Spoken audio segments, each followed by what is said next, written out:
Norman, the floor is yours. So that the next issue is infrastructure as an asset class, learning from US, Canadian, and Australian pioneers, but we're also gonna very much speak beyond the US, Canada, and Australia, speak about some of the interesting things that are happening in emerging markets, notably when it comes to climate bonds and green bonds, financing infrastructure assets. Norman, the floor is yours. Norman is joining us from Washington, DC. Hey, thanks, Nick. I appreciate it. And thanks for all your energy and enthusiasm. I don't know if I've ever met anybody with as much energy and enthusiasm. It's the coffee. It's just the intravenous coffee injection. Yeah. I get these notes with glasses of whiskey at 1 in the morning and things like that. So it's very nice, very motivational. Listen, I'm not going to speak for a long time. I'd rather listen to you guys, but maybe I can set the table a little bit. One of the things that strikes me, I'll make 3 or 4 points, but one of the things that strikes me about the current situation is that infrastructure investment is a big part of the potential solution. But I just finished writing an article. There's actually nobody to organize the solution. The large bureaucratic institutions, that's not what they do, is move fast. They're designed to move slow and to be stable. So not a lot of activity in terms of how you help countries around the world. And what you see is that Mexico's GDP will decline by 10% this year and not come close to recovering until 2023. South Africa, the same. India, the same. So this is a big problem. And the question I guess I have for you all is, how would we think about pension fund investment in emerging market infrastructure assets? So that's the first issue. The second issue, which I think is interesting, and you guys touched on it in the last panel, is this explosion of technology. That's really interesting for infrastructure and for infrastructure investment, because that not only creates better performance of assets, but it creates whole different classes of assets they're able to pay for themselves, and also the data, right? One of the things that I work with a woman named Jen Schmitz, who set up the Visa's data platform, and she's now setting up a public sector platform so that smart cities or smart infrastructure authorities around the world can package and sell their data and prime the pump for infrastructure investment, public sector investment. So we see that as a huge change in how you think about emerging market assets or infrastructure assets in general, and how those are going to perform. I mean, if you go from, I'm going to build this thing and it's going to be the same thing in 40 or 50 years, versus I'm going to build this thing and it's going to have a software update every year, that's a little different kind of an asset to figure out how to think about. The other thing that we are trying to focus on is how you get increased private investment, I think especially infrastructure, pension fund investment into infrastructure projects, because you know, at least in the US, I work all over the world, but in the US, 84% of the market's ring-fenced from any kind of private investment. But, and then if you do private investment, they say it's a PPP, which, you know, is the least efficient way to get private investment into infrastructure. There's all sorts of other ways to do it, like land value capture, which I think would be something much more attractive. That's how. And Norm, here when you say infrastructure project, you mean greenfield, right? I mean greenfield, but I also tend to think of brownfield as important as well. So you put, for instance, 5G posts on interstate highway systems in Brazil, and all of a sudden you have autonomous truck lanes plus rural broadband, right? The kind of transformational investments that aren't particularly expensive, but would really transform how people live. But going back to the private investment piece, just very quickly, land value capture, that's how the big boulevards in Paris were funded, making the buildings higher so you could charge more taxes per meter, et cetera. And then performance monitoring. If you think about water systems around the world, we look at water systems, you know, a 3-year investment in a water system gives you returns in the 40 to 50% range as you go in and you replace old valves and pumps and motors, or you find leaks. The average water leakage in an urban system in an emerging market, large city, is over 50%. So these are, you know, really interesting opportunities, but they need to be organized. The last thing I want to highlight in terms of thinking about infrastructure, it probably goes back to the last panel a little bit, is that, you tend to think about and have conversations about infrastructure investment, especially in emerging markets that are riveted on ROI figures. But, that doesn't really convince the ratepayers in emerging markets that they're getting a good deal. And we tend to see projects that focus on benefits and on results, and the results happen to be health and happen to be better mobility. Those are the projects that people support, take care of, and are willing to invest in. And I think that it's probably time to transform how we think about investment in emerging markets. So I'm really interested in hearing. I mean, I'm the irresponsible guy. I just wrote I was interviewed on Australian TV last night on about a $30 billion project. And somebody said, how do you pay for this? And I said, let's not count pennies, let's do moonshots, right? So I'm the nightmare from a pension fund person's point of view. But, that's sort of where we are right now in terms of economic recovery. We need to think about how the world recovers. So I'm phenomenally interested in listening to you guys and in trying to come up with some action items in terms of how to think about more dynamic involvement of pension funds in the infrastructure space and what the infrastructure space can do to provide better opportunities, to communicate better with pension funds, and to mitigate some of the risk, the sort of the period in which we're in, which is it's not this ridiculous known unknown thing, but it's certain uncertainties, right? I mean, we're certain that the world going forward for the next 3 years is going to be full of uncertainties. And so figuring out how to address those issues would be great. So thanks a lot. I'm here to listen. I just wanted to hopefully provoke before I listen.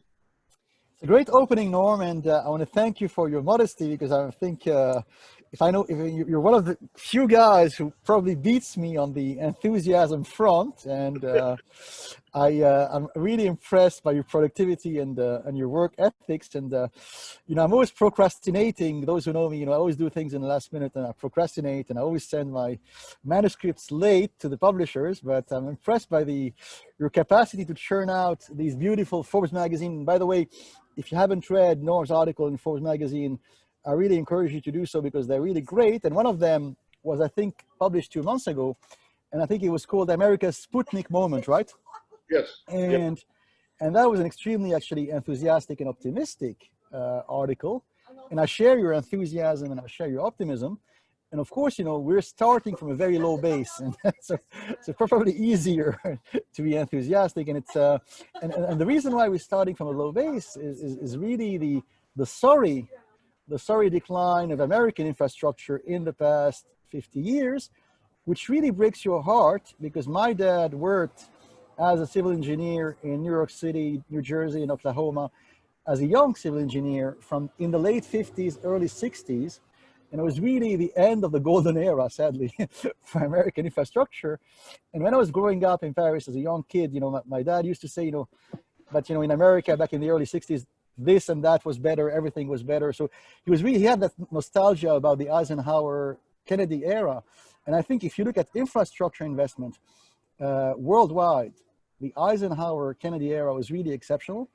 And a lot of, people are saying about, many people don't have that historic depth. And so they're impressed by what's happening in Shanghai and Beijing. And they say, oh my God, it's really amazing what the Chinese are doing in Shanghai and Beijing today. And they forget that, 50, 60 years ago in New York, New Jersey, and Paris, we were doing better or very, very similar stuff. And they just took something that we abandoned, which is combining free market enterprise with a modicum of planning. So it doesn't mean socialism or communism, or just a minimal level of coordination and planning together with the forces of free enterprise. And why does it break your heart? And I'll finish my negative nostalgia here, but it breaks your heart because if you look at the Verrazzano-Narrows Bridge, on which my father worked back in the early 60s, it was built, it's still connecting, I guess, Staten Island to Brooklyn. And for the next 45 years, it remained the largest suspended bridge in the world, including Asia and Europe. And back then, these American civil engineers were using, what was then high tech. So these really, spinned gigantic cables, and all the cement and all the advanced materials they was using. All the R&D behind that was amazing, and it really made American civil engineering great back in the early 60s. And if you look today at some of these beautiful infrastructure assets in the US, they're very poorly maintained. They're very often dirty and crumbling. So it really breaks your heart. And I think it's really a shame that there's so much money and we can't even, properly maintain these infrastructure assets, let alone build new ones. But I think, back to Norm's optimism now, I think even though, we're starting from a very low base, and I think there is a way of really building back these assets and building new ones. And probably one of the avenues is harnessing the power of private capital together with a modicum of planning at federal and state level. And on that note of cautious optimism, I will now move to the other side of Washington, D.C., to Josh Franzel. Josh, can you hear me? I can. Great. Josh, the floor is yours. Well, thank you for your time this morning or this afternoon. My name is Josh Franzel with the Center for State and Local Government Excellence. Cover a lot of issues. We're a nonprofit, nonpartisan, apolitical research organization based in Washington. We cover a range of topics. One of our centerpieces is focused on state and local pension systems and pension plans. And I wanted to really talk about sort of the intersection of these plans and infrastructure investment, but also just in addition to that, related to some of the other panels, I think some of my comments also sort of are linked also to ESG investment as well. I think when we step back and we look at sort of where state and local plans are relative to infrastructure investment, there's sort of, I think of it sort of as a bucket of opportunities and bucket of challenges. And I think it's important sort of to think of it that way. And clearly, as Nick was talking about, there's a need for more infrastructure investment broadly in the U.S. We shouldn't lose sight of the fact that, the U.S. is somewhat unique in terms of the primary funding vehicle for infrastructure in the U.S. is the over $4 trillion municipal bond market that is sort of underpins most infrastructure investment in the U.S. But that's not to say that there's not a need for more infrastructure funding. And so when we look at the state and local pension community, it's approximately $4.4 trillion in assets under management. To date, there hasn't been all that much investment from these funds into infrastructure. But like I said, there are opportunities, the need for infrastructure funding. We are seeing an uptick, especially in the past 5 years or so, in trustee training related to opportunities in both domestic and international infrastructure investment on behalf of these pension funds.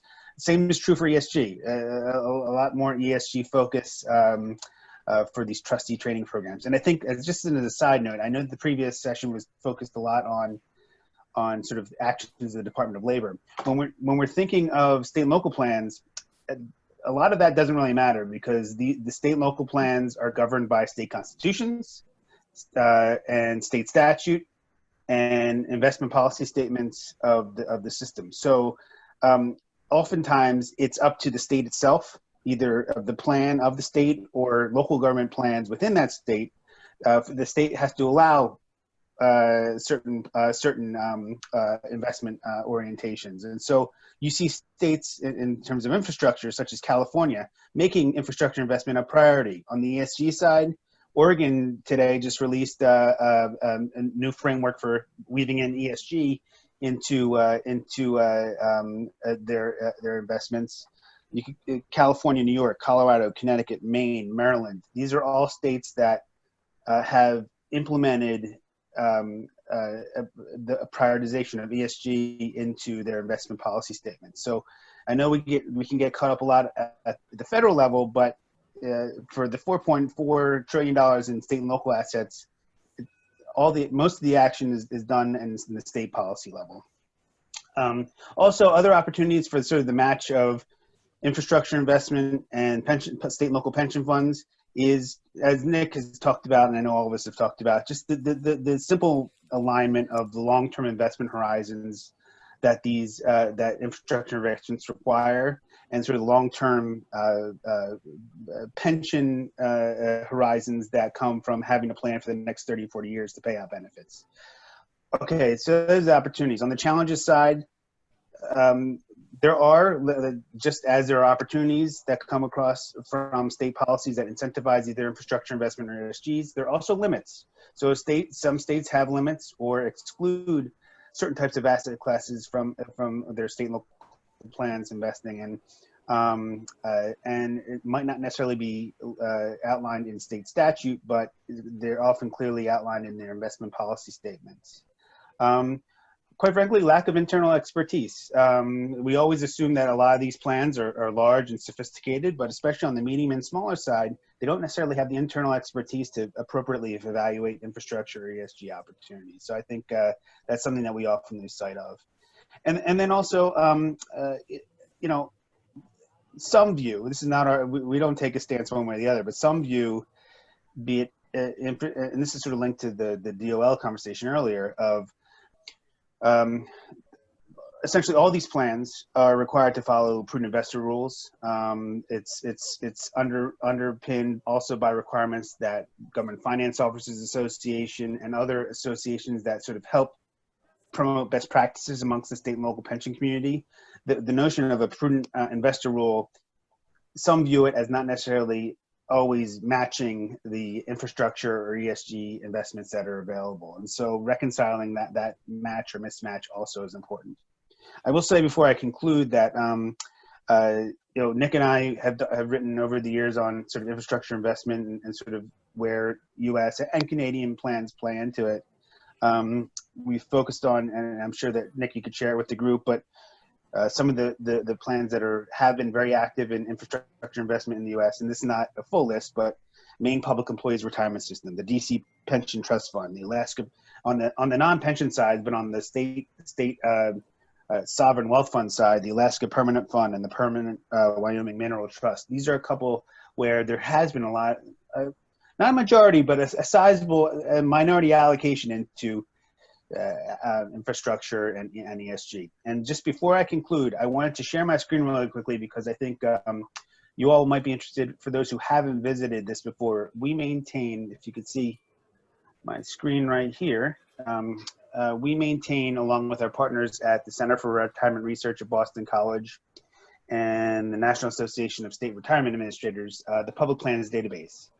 This essentially captures 95% of all public pension assets and members, has approximately data on 200 state and local plans. And you're able to not only dive deeply into specific data on certain pension systems, but it also provides a snapshot of, if you could see here, of where things are in terms of, let's see here, funded ratios of state and local plans, where they're investing as it relates to the most recent fiscal year data available, and then sort of how things have changed over time. There's a ton of data here. Also, there's data sets regarding composition of boards, as you've been talking about earlier, different ways that they communicate this financial information to stakeholders such as yourselves and others. So, you know, when you have some free time later, I really recommend you go to publicplansdata.org. So with that, Nick, turn the floor back to you. Merci, Josh. Merci. And I'm just moving. I was fixated on some of your charts. Let me go back now to my, yes. So thank you, Josh. I want to come back to Norman and Josh a little later in the session for the closing remarks and closing questions. But before that, let's move to Justine in London. Let's cross the Atlantic one last time, I guess. Justine, can you hear me? Can you hear me? I can hear you clearly. Great, fantastic, Great. Fantastic. And so we're moving to Justine, who works for the Climate Bonds Initiative, and we're delighted to have you today. I think you had your annual forum earlier this week, right?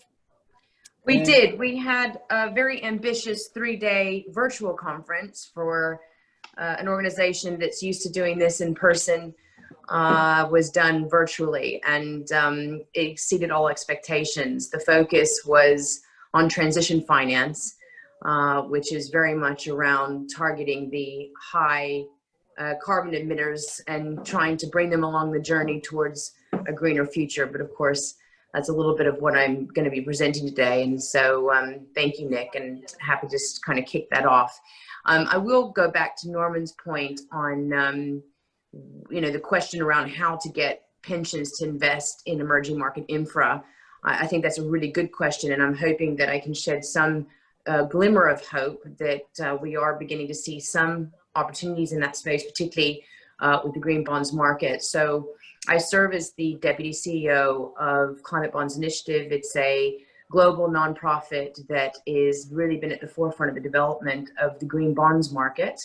And mainly the goal is to move institutional capital towards climate change solutions. And that essentially means we're looking at all of our major economic sectors of the global economy, and we are identifying what kind of investments need to happen to be able to shift those sectors that will be climate aligned, essentially. And that also takes into account not just a very strong mitigation component, which we'd find in the energy space, but also resilience. And when we talk about infrastructure, that's exactly what the focus is. And it's not just about the greenfield, it is also about the brownfield and what we need to do to the existing infrastructure base to ensure that the current impacts that we're experiencing with climate change and other types of environmental impacts, that we're able to move from that. And I think probably the last session was touching on COVID. Of course, that's now the major headline that has been, especially with the economic potential crisis that is going to come on the back of this, and what this means for post-COVID green recoveries set by governments, and what exactly it is that they need to be financing. So before I kind of go into, the organization looks at the market as a whole. And so emerging markets is the area in which I provide most of my attention to, Southeast Asia, Latin America, China, India, for example. But before going into specifics of that, I think it's kind of step back for maybe some of our listeners and participants today that haven't been following the market and are actually not even aware of green bonds. And so I just want to quickly give an understanding of what I'm talking about, in the sense that green bonds are like any other bond debt instrument. The fundamental difference is what they're financing, eligible assets that are delivering on I'll keep it general, an environmental objective, positive objective. The second point is the transparency and disclosure that comes with the product, which is reporting on what's being financed and making sure the proceeds are being managed accordingly. And so this is a market that's been evolving for roughly about 10 years now, but in the last 5 to 6 years is where we've really seen the substantial growth. And a lot of this has been through the investor demand coming from sovereign wealth pension funds, most notably in the Nordic European context, but has now began to expand itself across US pensions and also Asian pensions as well. So it's not just limited to one region of the world. And development finance institutions like World Bank and IFC were quite instrumental and the pioneers of getting this market going, because they sat on the existing asset base. It was a matter of restructuring, repackaging, and selling off with a label, because the assets were being organized in a way that was very relevant to dealing with the climate crisis. And I'm talking about things like renewable energy rollout, for example.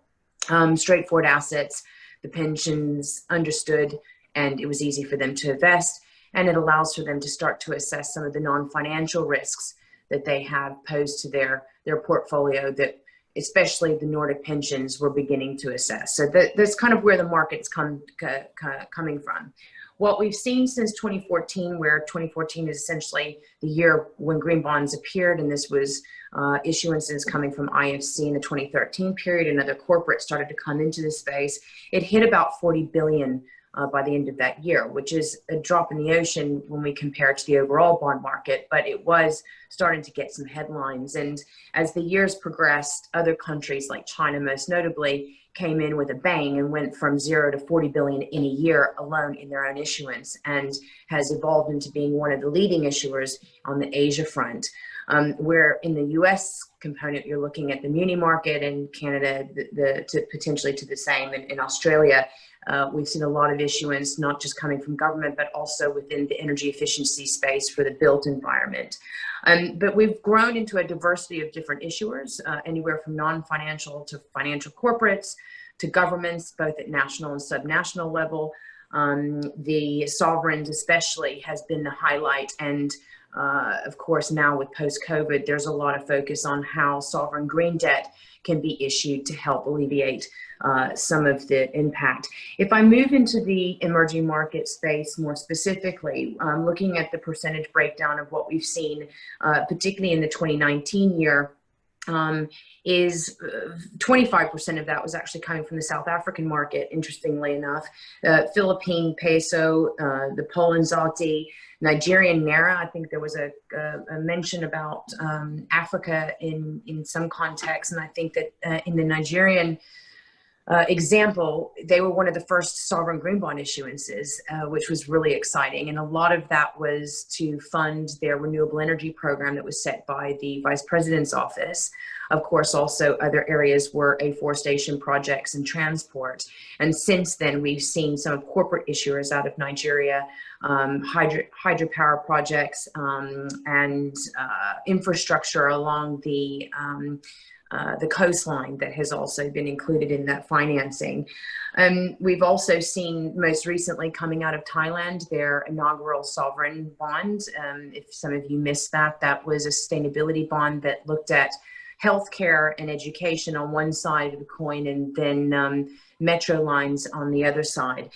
So look, this is not a market that's limited just to one or two countries or one or two regions. This is global. I mean, Latin America in itself, Brazil's a leading issuer. We've seen issuance coming out of Mexico, Chile issuing a sovereign. We've seen across Southeast Asia, China, India, issuance is really emerging everywhere. If we look at the breakdown of where we're seeing most of the proceeds, it is energy. Renewable energy is the largest portion, sits at roughly about 40% of the market, followed by energy efficiency and transport sitting at about 25%. And water is also a rising area of investments that we're seeing at the municipality level. So to qualify as green bond use of these proceeds, does it necessarily have to be like electric tramways, or like does the transportation vehicle need to be green in any percentage? Yeah, I mean, that's a really good question, Nick. This is about understanding what the green dimension is within each of these sectors. If we're looking at the transport sector, we're looking at electrification of the transport sector. And many would say, well, why would we do this now? That's just, there's no green advantage to that. But given the urgency of where we're at and how backlogged we are to the appropriate infrastructure to meet the challenges we have in the future, these things need to be built in parallel. There's not one happens before the other. So while we are addressing our energy system mix against the grid, pushing more towards renewable energy domination, in parallel, you're also rolling out the electrification infrastructure so that these things can happen in tandem, so that you're not waiting till 2050 before you go electric. So that's just to give some perspective of a lot of investments that you're seeing, energy and transport. Just conscious of time, so going back to Norman's point on how getting the pensions in, well, a lot of the pensions money moving through green bonds is financing infrastructure in the emerging markets. The investor demand is insatiable. Much of it is, a chance to get better understanding of where their money is going and making sure that they themselves are also investing in the future. A lot of mandates of dedicated green bond funds set at asset manager level, but we're looking at what we've seen coming out of PGGM and APG and all of those guys. It's every time a green bond's coming, 9 times out of 10, they're in that deal. So that has been serving as a very effective tool to getting money in. But of course, I think one of the things that plagues the emerging markets is the fact that, quite frankly, there isn't project financing. It's non-existent. If I look especially with the landscape of Brazil, where much of the things have just been left unbuilt because there's no standardization in the project financing component, and therefore the high risk remains, and there's no accountability for any of the completion of these projects. So you're left with how are you going to be able to get the most lowest risk investors in on high risk investments? So obviously intermediaries, such as what you see in the Africa context with Guerin Co, that tries to serve as a de-risking intermediary, are some ways. But I really think we need to tackle the project financing. And then to conclude is the most recently, Brazil, touching on the existing infrastructure base, we've signed an MOU with the Brazil infrastructure minister and his team, which is looking at building a green bond program specifically dedicated to leveraging private capital towards their infrastructure portfolio, with a concentration on rail in the initial stage. And so there's a number of rail assets, that existing and new builds, that they are looking to green finance to help finance that stuff, with the potential option of cheaper capital given the price pressures that are happening on the international market. So, not enough time to sort of dive into much of this in detail, to simply say that we are starting to see some optimism in this. There's a huge amount of work that still needs to be done, connecting the investment pipeline, identifying the appropriate investment pipeline that is able to be invested by the pensions. But we feel quite encouraged based off of what we're seeing, especially in a post-COVID environment. Thank you, Nick. Thank you, Justine. And I want to thank the CBI for their pioneering work. And my friend Sean Kidney was certainly one of the pioneers in that field. Together, I think you mentioned the World Bank. Of course, the World Bank was also really a pioneer 11 or 12 years ago. And last but not least, the European Commission and the European Investment Bank also really was one of the founding fathers or founding mothers of that rapidly growing asset class. Before we move back to Norm and Josh in Washington, D.C., I can see that the Right Honorable Nick Cherry is still awake, because it must be very late in Australia. So, dear Right Honorable Nick Cherry, we want to thank you for having, valiantly stayed awake all that time. And before moving back to Norm and Josh, I had a question for you regarding the asset allocation of pension funds. And I can see that Nick Silver is still there, so maybe he can interject as an actuary. But basically, when you speak to American or other pension funds that have a lot of money, but may not be investing yet enough in private markets or non-listed assets or infrastructure assets, for many reasons. One of the reasons that they advance is the illiquidity of the asset class. And another reason they advance, and I'm not saying that they're hiding behind regulation, but they would tell you, but Basel II is killing us, or Solvency III is killing us. Nick, stop moaning, before coming to me. I'm a poor, whatever, public pension trustee. Go and talk to the regulators in Washington, D.C. or Brussels, because of them, we have, Basel III and Solvency IV, and it's killing us, and it's forcing us to buy more listed assets than we should, and we can't, we would love to invest more in infrastructure, but we can't, blah, blah, blah. So we have here Nick Cherry from Australia, and I guess the same, Basel IV, Basel V, solvency principles apply in part or fully to some of the asset owners in Australia. And yet, if you look at Australia and Canada, the proportion of their overall assets invested in infrastructure tends to be on average 3, 4, 5, 6 times more than their US peers. So I guess I'm going to ask Nick, when you were evangelizing these Australian pension funds 15 years ago, what arguments did you use to convince them to put more money in infrastructure? Well, I think in the Australian case, we are now looking at about 10% of the $3 trillion system invested in infrastructure.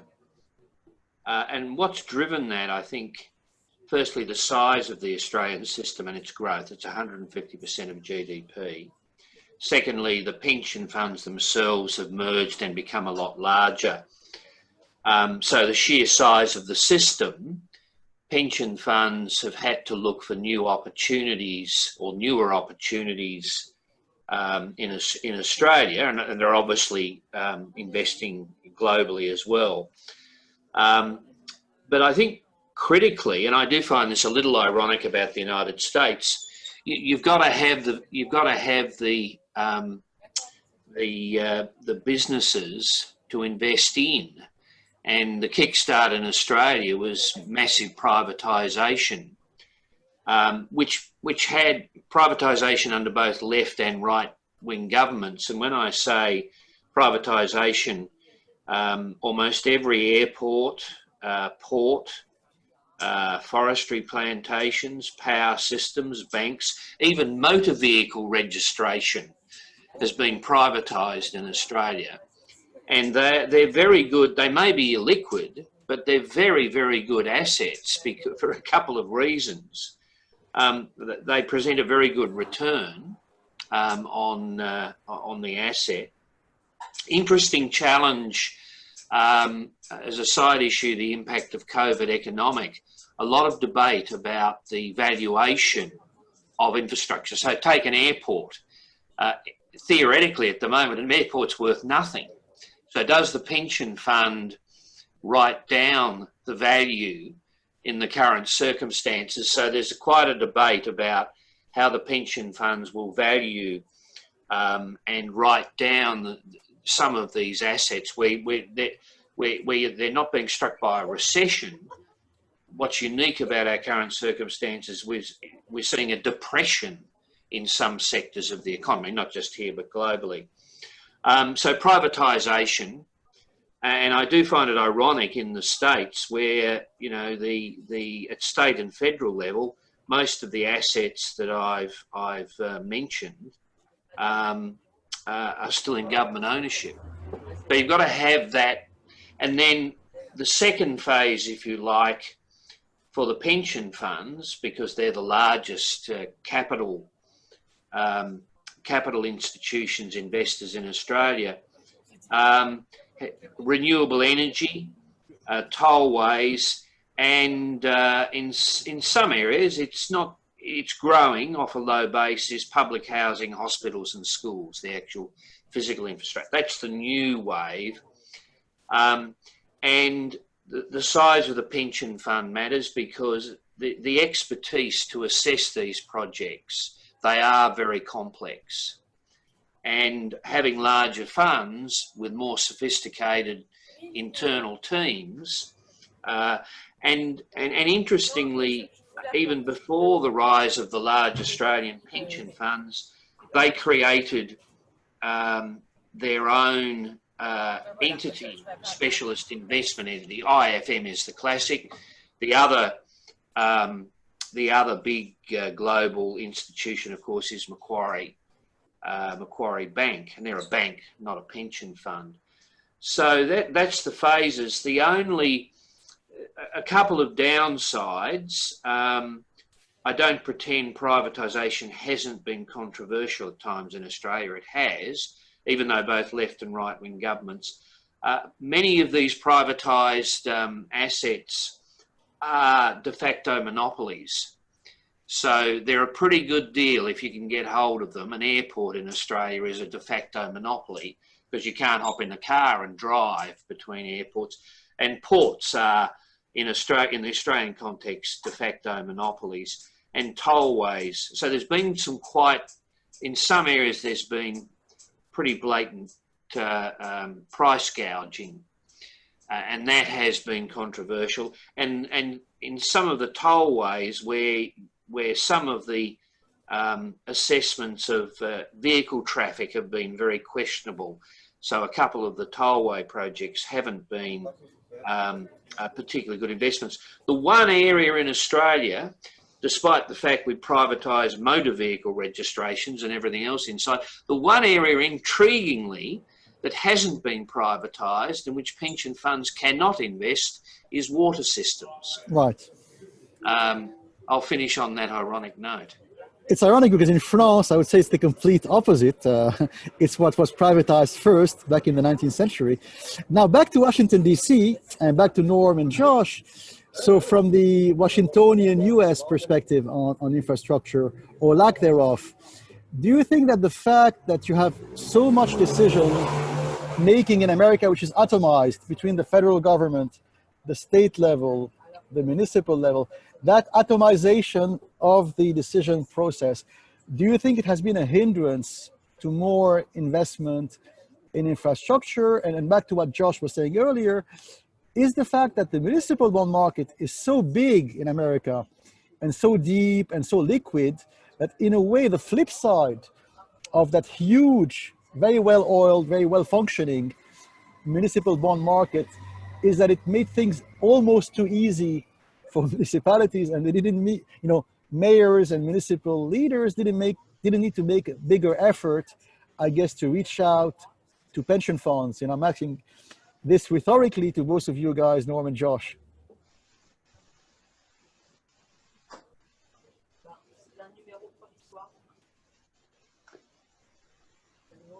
Josh, why don't you go ahead? I have very aggressive things to say to Nick in answer to that question, so you can start nicely. Yeah, I guess a couple things. On the municipal bond side, I think that, yes, I think the fact that the municipal bond market, and quite frankly, it's older than the United States itself, with cities like New York City issuing debt before the creation of the United States. I think that the size and legacy of the municipal bond market and the quite frankly, the efficiency of the municipal bond market to underwrite infrastructure has been one of the reasons why institutional investors, even on the public side, haven't entered into the space as much as they perhaps could have. I will say also on the point Nick mentioned about why some of these, especially airports and others, are still, public entities. I think there are a whole host of reasons, and it's a whole nother conversation altogether. But one thing that's often overlooked is, I think it's a taxation issue as well. You have jurisdictions in many states being limited in terms of having caps put on them in terms of the taxes they're able to administer to collect revenues to provide public services. And so because of that, one offshoot of that has been the growth of special districts. Incorporated local governments in the United States, which may be an airport, which may be a seaport, which may be a mosquito abatement district that has the ability to tax and spend for one service. And in many instances, you have this being a airport that may employ tens of thousands of individuals, which may be as big as the central local government itself. So I think that in many instances about why privatization hasn't happened as much in the United States on these sort of entities is a taxation and local government corporation reason, not necessarily because they aren't as attractive investments as they would be in Australia or elsewhere. Right. Norm, hit us. You can hit us hard. Yeah, no, I feel un-American when I speak about this issue. Look, the whole thing is broken, right? I mean, it is completely broken. And as Nick suggested, there's nothing to buy, right? So what would you put your money in? And one of the big problems is that we fell asleep about 50 years ago with the gasoline tax and the municipal bond market. We simply fell asleep, right? So there's no, it's a very comfortable, tightly knit market. And there's no real, you asked about the 50 states, et cetera. I don't think that's the big issue. I mean, I think the big issue is that we don't have any kind of a goal. We don't have any leadership around the issue, and it's completely balkanized, not by states, but by sectors. So we talk about infrastructure, but there's no infrastructure leadership in Washington. There's no infrastructure budget. There's no goals for infrastructure. There's no purpose in terms of investing in infrastructure. If you started to focus on things like congestion or health or children's health or women's health, right? These issues that go to water, all of a sudden you'd have a lot more attentive support, energized support behind the issue. Look at the largest infrastructure companies in the US. Their market cap is between $3 and $6 billion. The largest Chinese companies about $364 billion in terms of market cap. ACS, Spain has 10% of the US economy. ACS is twice as big as the largest US E&C company, right? So there's the point that Nick makes is the right point. Everybody's confused about the US market. There's no private anything in the US market. It's 84% public, right? And the largest engineering company in the US is a public engineering company, the Army Corps of Engineers, that's desperately trying to bring in technology and desperately trying to change. So you really do need somebody to say it's time for a paradigm change. It's not going to happen with little nibbles around the edges. It's going to have to be a very aggressive move from the highest levels of government. That's how this happens. Let me make one other point, Josh, because it's really interesting.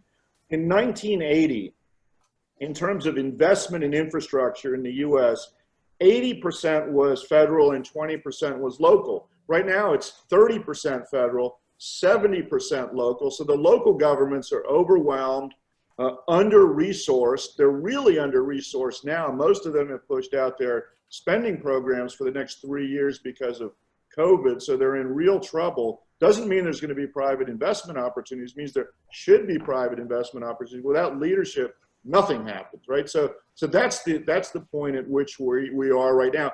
And it's interesting to blame Trump, but then you can blame Obama and Bush and Clinton, because this started with Clinton's election promise in 1992 that we're going to build infrastructure. And every single term, you win on infrastructure and then you don't do it because that's a longer issue. But I think, Nick's really interesting point from my point of view is, we all talk about private investment in U.S. infrastructure.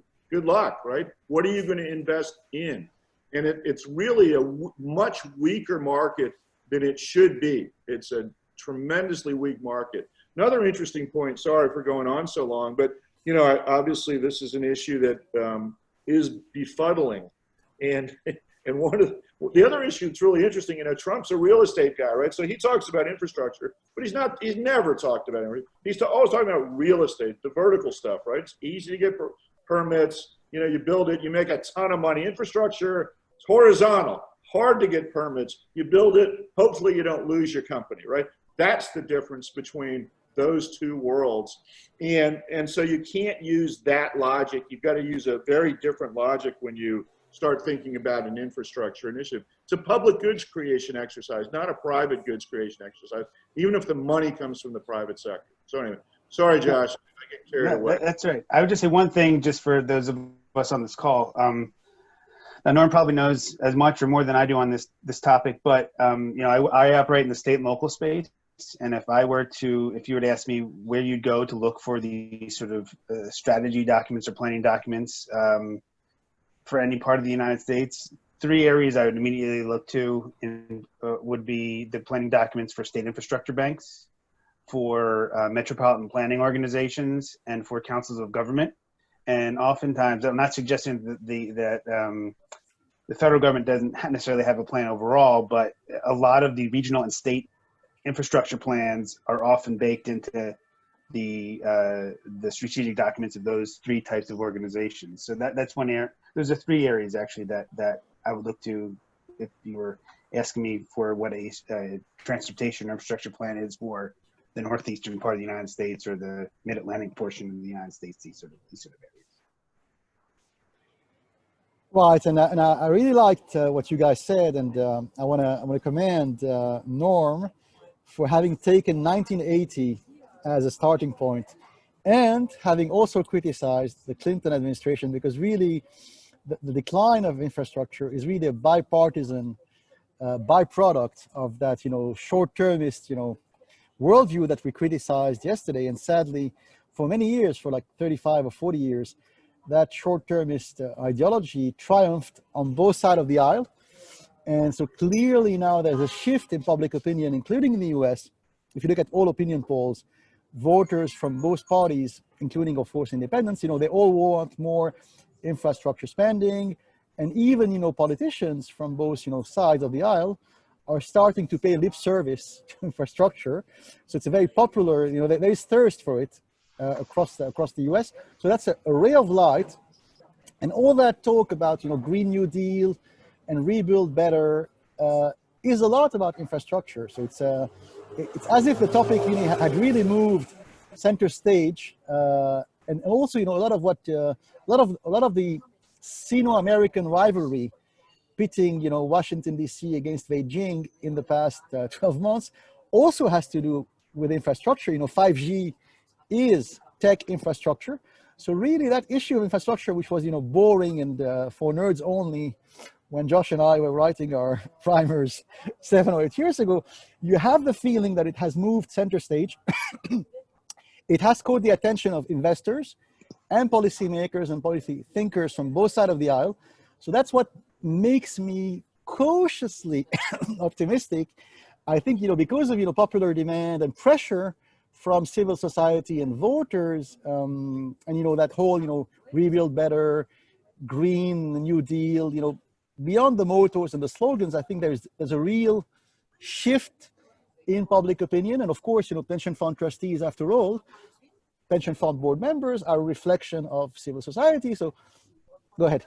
And no, Nick, no, just to your point, and Norm brought this up earlier about the gas tax. I mean, there's a federal portion of the gas tax and there's a state portion of the gas tax. And to your point, Nick, while there hasn't been a lot of movement on the federal gas tax side, the majority of states in the past 10 years have adjusted their gas tax, states of multiple colors. And so it sort of talks about the appetite of and the need that a lot of these states view as needing to invest more in infrastructure. And that's sort of one indication that there is more of an appetite now. Right. I'm not sure if Nick Silver is still with us. Nick, can you hear me? Yes, I can hear you.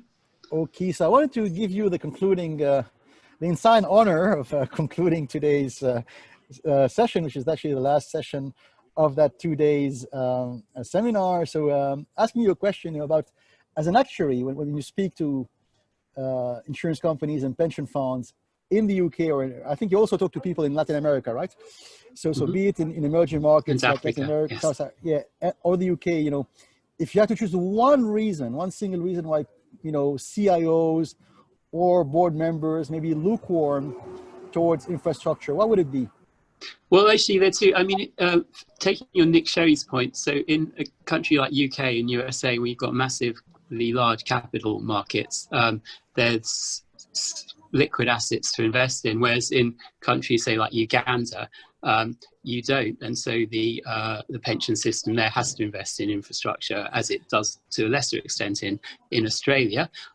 But actually, I feel sorry for the pension funds themselves. I mean, in the UK, the civil service pension funds the local government pension funds are getting together, formed a fund to invest in infrastructure, but they are constrained, as you've alluded to, by the rules under which they govern, which preference liquidity. And this is all based on a kind of wrong economic theory, which equates risk to volatility. And so you're a pension fund, you've got to invest 30, 40 years time horizon. Today's asset price doesn't make such a lot of difference. So something like infrastructure, where you're locked in for a long time and gives you an inflation-linked return, will be a very good investment, but you can't invest in it because the rules tell you a preference against it. We are seeing some movement on that with the green bonds, because there might be a move within the EU to change some of the risk weighting, which would actually encourage banks to hold green. I'm not sure exactly where that is, but actually, and it comes back to my previous point of, we have to think about what a pension is for. We want our pensions to invest long term, and we need infrastructure. Everyone agrees on that. Everyone agrees, and we want our pension funds to invest in infrastructure rather than in bonds earning negative yields. And so we should say, well, what rules and structure do we need to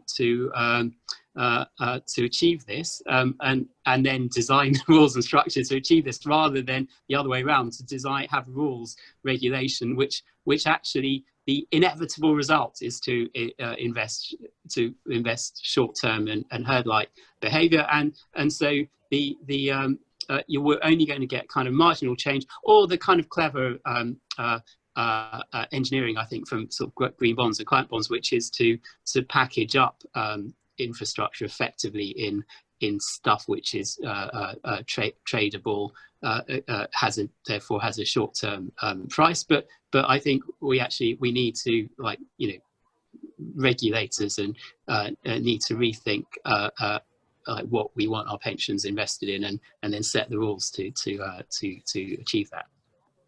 Hey Nick, it's